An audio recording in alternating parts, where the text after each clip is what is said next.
Yo, welcome back to the GM Podcast. I'm Miller. I'm Gav. And today we're going to be talking about Team USA's 110-84 victory over Serbia today. Yep. And I know you have a lot to say, so I'm going to let you start off and ask me some stuff or say what you need to say. Obviously, the thing we're first going to talk about that everyone around is talking about is Jayson Tatum with the DNP. Ridiculous. I think the Jayson Tatum hate and the disrespect has gone a little too far. I like to say he's top 5 player, whatever, and we debate that and you disagree. But he's definitely a top 10 player in the world. Mm-hmm. He's definitely a top 10 basketball player in the world. And the politics, or I don't know what it is. I really don't know what it is getting ridiculous in USA basketball. So let me put it to you like this. Jaylen Brown and Jayson Tatum in Olympic games so far have less minutes than Derek White. And Drew Holiday. Listen to how that sounds. Just Derek White. Like, Jaylen Brown and Jayson Tatum have less minutes in the Olympics than Derek White. And, like, yep, that's ridiculous. And Steve Kerr, after the game, in an interview with Brian Windhorst, said that he talked to Tatum about that this was a high possibility before the game and that it's hard to play more than 10 players. Forget USA. He's a top 10 player in the world. Count Jokic, count Shea, count all the... He's a top 10 player. So, playing him on the USA team should not be a problem. No. And they're up 15 with 4 minutes to go. They're just... You can't tell me he couldn't have played in the game. And after the game, he also said he felt like an idiot. And it almost gave me vibes of, like, when an AAU coach, when you're younger, comes up to you after the game and the coach was like, "I'm sorry, I forgot about you." You forgot about me? Yeah, no, it's not. Nah. That's bad. It's just disrespect. It's just disrespectful. And you can't tell me it's a fit issue because Jayson Tatum's one of those players. He can hit shots. You can put him anywhere and he'll can guard. succeed. He's definitely a top 5. I'm not even going to, like I said, I'm not even going to throw what I really think, but he's definitely a top defender on this team. Like, he can guard, so that's not an issue.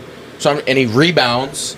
He can play make. He can fit in off the ball or, like, on the ball. I don't understand how he gets a DNP. I don't. And like I said, it's sad because USA is going to get away with it. Yeah. With the Jaylen Brown disrespect, with the Jayson Tatum disrespect, they're going to get away with it because they're going to win gold. But I think it's just more fuel to the fire to what the Celtics are going to be next year. No, that's very true. Like playing against the Warriors and just things like that. Like, it's just disrespectful, and I don't. Like I said, you can say that Tatum's not this, Tatum's not that, and you can not believe in Tatum. But I don't think anyone can say if they were the coach of USA men's basketball that they would not play Jayson Tatum if they were the coach. I can't really see someone winning an argument with me making a case that they should not play him. Not play him a minute. You could find him 6 minutes. You could, I don't know. You could give Derek White's minutes all to Jayson Tatum. I also would even play Halliburton, who didn't play, over Derek White. Yeah. Pure point. Like, another guy who can play a full... Tyrese Halliburton is actually... Like, Jayson Tatum, don't get it twisted. I think he's extremely disrespected, disregarded. I'm not even the biggest Jayson Tatum fan. Right. I also think Tyrese Halliburton is starting to reach that level of disrespect. No, it is. To where people have watched these last playoffs to where he was a little injured, which I'm not giving him a pass for that, but he was a little injured.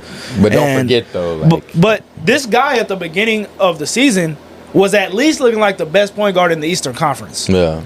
So... Even the best passer, the best passer in the league, he's one by far. Yeah. So for them to not play, I don't get it. Drew Holiday, Devin Booker, I agree with them playing. Like, I can't really say anything about that.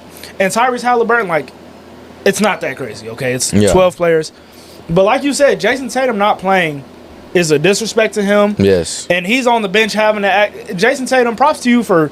Props, bro. Bro, I don't know how you do it. Like, he keeps... I would leave right now. He keeps content. I would leave. Absolutely. I would leave right now. And if a superstar is warranted to do that, he's a superstar. Yes, he's warranted to I'd do leave that. right now. But he's supporting his country, and he always keeps his mouth closed. Much respect to him. When he could easily speak up. He never does. He never does. So, it's respect to Jayson Tatum at the end of the day. Everyone knows he easily could play over Derek White, Drew Holiday, him and Anthony Edwards should be starters. Oh, yeah. But, it is what it is. And also, it does bring up the conversation to me. How good of a coach is Steve Kerr really? As far as the past 15 years, 2024, we go back to 2010. I mean, I'm taking Spoelstra, who is on this coaching staff. I would probably take Eric Spoelstra over him. And I'm going to get into that later. I could take Greg Popovich over him. It really makes me question. And so with all of these games, with all of these games being this close, and you have the best USA team, in my opinion, ever, even though the competition has caught up, I don't think that's an excuse for South Sudan to almost beat you. No. It's not. It's not. But yeah, go ahead with what you were saying. So let me put it to you like this.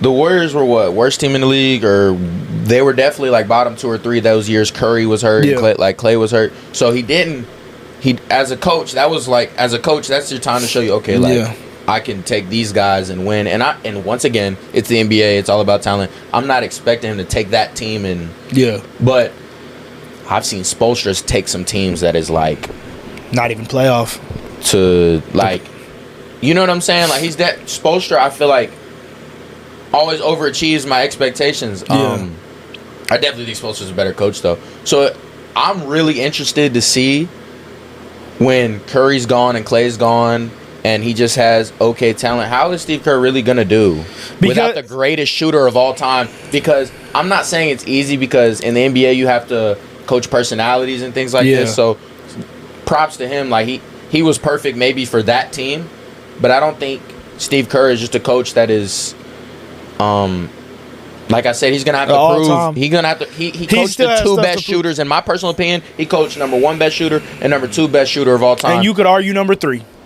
And you could argue number 3, bro. So for me, it's like Mark Jackson built that team. Yes. We all know that. So he can't get credit for putting together the team that he won 4 championships with. Yeah. Now he won 4 championships, so he can't be a bad coach. Yeah. Obviously, we're not sitting here and saying he's a bad coach. Once again, he might have just been a great coach for that squad, but not a overall great coach for just any team. Exactly. And another thing, we've watched some kids out of high school get into the league, and we've always been tuned in. Right. Bro, they had James Wiseman, who I think was highly regarded as probably like he was gonna be a great. There was Anthony Davis comps. There was there was. I thought James Wiseman was gonna be a beast. I thought Jonathan Kuminga. And James Wiseman's playing better now. Yeah, but it's not there. Yeah, yet. It's just not there. Kuminga, who has gotten better, I thought he was gonna be a star. He didn't turn out.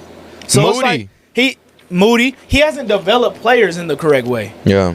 He hasn't won. Well, he's known to not play lottery picks. And that 2022 team that we all talk about, that last ring, that was probably the worst the league has been in the last. And they're paying for getting rid of Jordan Poole. Literally. So it's just it does make you question with something as questionable as not playing Jayson Tatum. It makes you question whether Steve Kerr is really one of the great all-time coaches. And he made a comment also that Kevin Durant coming back played a big role in Tatum not playing, and that it was just a one-game thing. But he said it was a one-game thing due to matchups. So Jayson Tatum doesn't match up well against Serbia. What are you saying? There's no logic. It's just disrespect. What are you saying? It's matchups? And Derek White. He's a 6'9" wing. These coaches love Derek White, bro.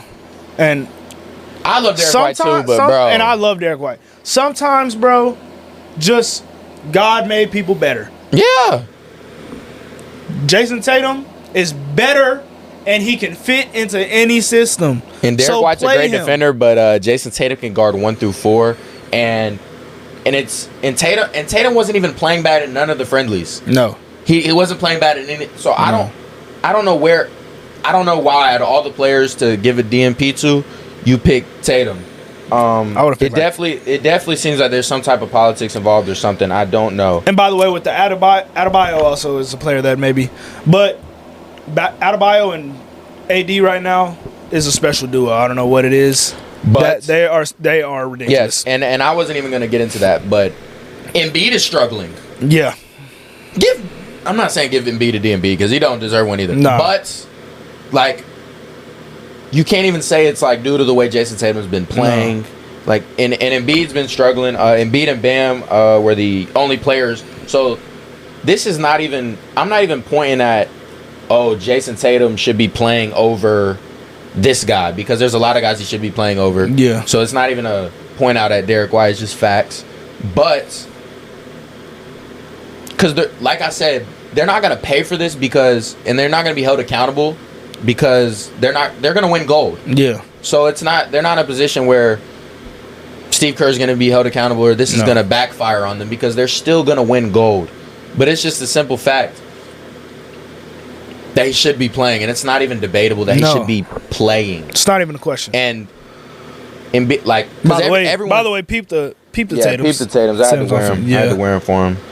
And Jayson Tatum's always had a lot of hate, and it's obviously this is at the highest level of hate. And after a championship, I mean, he's doing something right with all the hate he's getting. And this is not like I said, this is not a knock on anyone on USA because other than everyone played well today. Everyone did. I mean, the only players who shot below 50% from the field were Embiid and Bam. Yeah. And they were right under 50%. But, I mean, Embiid struggled, obviously. 2 turnovers, 2 for 5 from the field, 4 points. And Embiid is just very lackadaisical. Yeah. No matter. And that's what I was going to get into, bro. Like, some guys, like Kevin Durant and LeBron James, and I'll propose this question to you as I'm asking. Yeah. Because Embiid's motor is always in question, which is a horrible thing, but it's terrible. If you're going into one game, right? We know who the top 3 players in the world are, who we always say, right? Jokic, Giannis, Luka, right? If you're going into one game, right, where would you take LeBron James and Kevin Durant? Where would you put them in that list? Because obviously, when we rank these players, we're considering an entire season. And these guys that are getting older. And that's why in our prediction video, I said I would take the Lakers to beat the Pelicans if you gave me one game. Because, damn, LeBron is just... Absolutely. You get what I'm saying? So that's what I wanted to ask. If you're going to take LeBron or KD, where would you rank them as far as if you wanted to get a game? It's hard for me with Kevin Durant because obviously... And we're going to touch on this in a second. Yeah. He just had an all-time great game. Yeah. Like, at one point at halftime, he was 8 for 8, 21 points. Couldn't miss. Literally. He didn't miss. It was scary. He didn't miss. 5 for 5 from 3. It was coming off not playing. Yeah. It's impressive. Like you said, he's one of the most skilled players, if not the most skilled player we've ever seen. But it's hard because Kevin Durant did just get sweeped. But LeBron is definitely up there, and Kevin Durant is definitely up there too. But LeBron would be higher than all. I mean, LeBron played extremely well today. I mean, 21 points, 9 for 13 from the field. That's extremely efficient. 9 assists and 7. Like, I don't know. Like, 7 boards. I'm not gonna lie to you, bro. LeBron, if I'm going into one game, he would be the second best. He would be my second option. It's not crazy Jokic, to say that. I think Jokic today solidified that he's just that good. Because he kept it. I mean, he kept it pretty close. I mean, he did all he could. 31 minutes, 20 points. Like, just watching him, like, offense comes like so easy to him. Yeah. And it's never forced. It's always the right play, and it's always him having the ball. So it's always the right play. It's never like, dang, he could have got a better look. I never say that. And obviously, he has his defensive flaws based on athleticism, but he's not a bad defender. He's not. I'm not gonna lie. He's a good defender. Yeah. So like it just gets overlooked because he's so great at everything else within the game. But LeBron is the same. Like with LeBron with the ball in his hands, it's hard for him to make a bad decision. Yeah, and he LeBron reads things guards differently. Jokic well. Like LeBron can still guard to this day. He still moves well to this day. He's took care of his body throughout his entire career. And like we always say, he does have the best career of all time. The only flaw LeBron has is sort of shooting. The way you can scout him, shooting, and sometimes he has a turnover problem. But that's really. I think it's just free throws. Yeah, but I don't think the shooting issue stops him. I don't think it doesn't stop him. Yeah, like it just makes certain players like Kevin Durant, the Lukas, where it's like, damn, I might take him because he could. You know what I'm saying? But for sure. But he's the best driver of the basketball I've ever seen. Yeah, and with KD, you and Nigel were having this talk the other day, and it intrigued me. He is the simplest basketball player of all time. He's just But it doesn't seem like it because his bag is so deep. But if you really watch, don't watch KD's all-time highlights. If you just watch KD a lot and watch his game-to-game highlights, like watch his highlights today. He gets to it. Catch and shoot. One dribble pull. One dribble fade. It's so simple. He's mastered the basics. He doesn't. You're not seeing crazy stuff from him all the time. It just looks crazy because he's doing it at 7 foot, and he's doing it easily. But it's basics. It's one dribble pull, one more. I'm gonna hit a 3 ball. I mean, there's nothing. He's just the most skilled player, and he's mastered all of the basics of basketball. Absolutely. And like you said, props to Jokic. 20 points, 5 boards, 8 assists, and 4 steals in 31 minutes. He did all he could. Yeah. He kept the game close. It was pretty close at halftime. Yep. Got it to within like 2 or 4 at one point. Bogdanovich tacked on 14 points. 6-14. Yeah. So, I mean, Serbia did all they could. I think it just they're just better. Like, and that's. I would love to see. It's getting to the point with the disrespect where I would love to see USA, maybe not. I want to see them win gold. I want to see my country win gold, but I would love to see them drop a pool play game. And by the way, if Canada had a big, they would. I would take them to beat USA. Yeah, bro. It's just Kelly Olynyk can't. Especially if you're not playing Tatum. No, that's what I'm saying. Yeah, like if Derek White's gonna be in a lineup, then Shea is that good. Because this is what you don't. This is what people don't understand, bro. On that Canadian team, all of them guys are 20-point per game scorers. That doesn't happen in the NBA. That's not no regular stuff. They're all getting buckets. Even though it may not seem like Jamal Murray's not a superstar, RJ Barrett's not a superstar, Andrew Nembhard's not a superstar. But in playoff basketball, Jamal Murray is a superstar. Oh yeah, yes. But Andrew Nembhard had 30 points in the playoff game. Yeah. RJ Barrett has been consistently dropping 20 points his entire career. Bro, if you gave them a big with a clear number one, because that's something Team USA doesn't have. They don't have a clear number one. They don't. They say they all think it's LeBron, but is it Steph? Is it Kevin Durant? Is it after Ant? Today? Is it Ant? Is it AD who's playing the best basketball of I've seen him play since maybe New Orleans or the bubble? Like it's hard, and for them to have for Canada to have a number one, if they just had one big man. Literally. Bro, because you got. I would be in place their to make big a hot man take. is Dwight Powell, who didn't play in the Mavericks playoff run. Exactly. I mean, put it to you like that. Exactly. They about lost to Greece, but they closed that one out. Giannis had 34. That was on Giannis. Yeah, I know. Yeah. Giannis is just that good. But yeah, I'm ready to get into speed questions about this game and kind of what translates to USA basketball, and then we can finish the episode if you're done, if you're ready. Perfect. All right, so speed questions with Gav.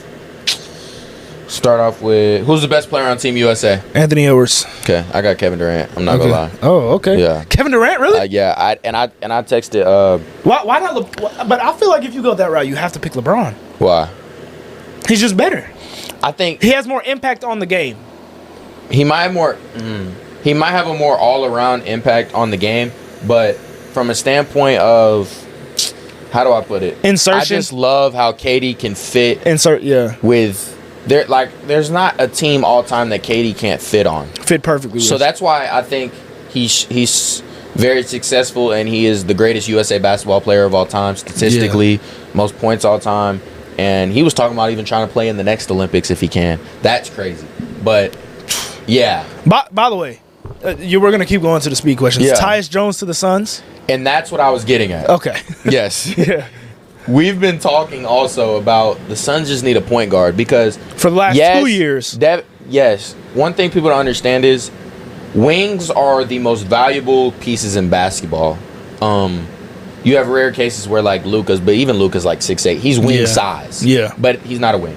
But you have the and that's what makes Boston so well. They have the best duo of wings in the entire NBA. Not even just the best duo in the NBA, but the best duo of just you have two wings. And then Derek White, you could say, is a wing. But Jayson Tatum and Jaylen Brown, what makes them so great or that next level is they've had a Marcus Smart, they've had a Drew Holiday, they've had these guards that can get them into an offense.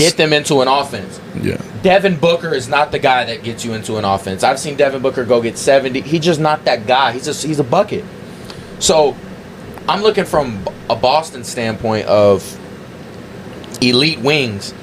If you give Booker and Durant a point guard that I think Tyus Jones is an extremely valuable piece, and the Suns will be better next year. Yeah. I definitely believe that. And I think they're a playoff team now as well. Yes. And for me, Tyus Jones is a guy who I wanted to go to Philly. Yeah. So he could play off ball, of course. But, bro, the Suns, this might be a top 5 offseason move for any team in the league. And people don't understand that because they're like, it's Tyus Jones. It's Tyus Jones. Oh, yesterday in the car? Yesterday in the car. We're in the car with Mike, and he like, bro, did y'all just interrupt my nap to talk about Tyus Jones? Yes. Yes, we did. Because it's that big. It's a big move. And if they use him the right way and hopefully Bradley Beal comes off. I would start Grayson Allen over Bradley Beal. And I'm not gonna lie, you could trade Bradley Beal for a very good big. Yes. Like okay, let's go. Like, I'm not saying get Ayton back, but that type of player. Yeah, I don't know who would want Bradley Beal necessarily. I would have to do more research. I mean, into you'd have to go to a team that's a contender or something like that needs a bucket. Maybe like that has maybe Miami, but we always say Miami. It feels like. Yeah. I don't know. I would have to look more into that, but for sure. But yeah. But that definitely just a serviceable big or someone, because I mean, if you give Nurkic, like, you know what I'm saying, whatever. Nurkic as your backup big is huge. Very good. Next speed question: who's the biggest threat to Team USA in the Olympics? Canada. Yeah. I would say Canada. And I would say if Giannis had any help, it would be Greece or Serbia. If either of them just had one running mate or But Jokic's running mate is Bogdanovic. So, and last speed question before we end the video: if you were the head of Team USA or the person who is in charge of building the team, and this is what I said we were going to get into later, who would you choose to be the head coach of Team USA? Spoelstra. Okay. There will be no doubt in my mind. Spoelstra has done things with bad teams and elevated them to where they shouldn't be in the position they were in. And me personally, I said Tyronn Lue. And the reason I said Tyronn Lue is because before I even finish this statement, Spoelstra is the best coach in the league to me, and it's honestly, it's not even like, to me, it's just not close. I think it's Spoelstra. The things he's able to do with less is impressive. But I think, like I said, when you're going with fit, Spoelstra he's the type of guy to give guys DNPs and get like, he's that type of guy that if you're just not playing well, he's just going with productivity and he's not going to give. Ty Lue is a player's coach, is what he's trying to. Ty Lue is perfect for Team USA. I've seen him get the most out of players that people are kind of like, no, this is the most I've seen out of Russ since Russ has been on the like. He got a lot out of Russ. I think just players like that, I think he gets the most out of, and I think he would be perfect for an all-star team, Team USA. Okay, so who would you pick of everybody that's not on a coaching staff right now, or on the coaching staff for Team USA basketball? Is Tyronn not an assistant? He is an assistant. And Spoelstra you're saying not on staff. That's a good question. I would have to do research, but Mazzulla would obviously have to be intriguing. I would definitely say Mazzulla, because one thing about the Celtics is people get on their offense, but one thing the Celtics are best at is forcing mismatches. Yeah. Which is, I mean, he did that with the Celtics. Imagine what he could do with Team USA. It's tough. I would love to see Mike Malone. I would love to see Nick Nurse. Yeah, definitely. I feel like Mike Malone might be in that Spoelstra boat. Definitely not Doc Rivers. I would probably go. Jason Kidd is not bad. But I would definitely go Nick Nurse. I was thinking Nick Nurse as well. That would probably be my number one. Yeah, definitely not a guy like Tibbs. Nah. That's why I didn't say Mike Malone. I love Mike Malone, but I feel like his personality doesn't fit well with 12 superstars. For sure. I definitely would go Nick Nurse or Jason Kidd, those type of guys. Joe Mazzulla as well. Like, definitely players coaches. Guys I feel like are players coaches. Yeah. But that's all I got for speed questions. So. Well, thank you guys for tuning into this episode. Thank you, Gav, for kind of taking the lead on this one. Facts. Fun to see. And I felt some kind of way, man. Yeah. Disrespected my guy. Like, comment, and subscribe. And peace out.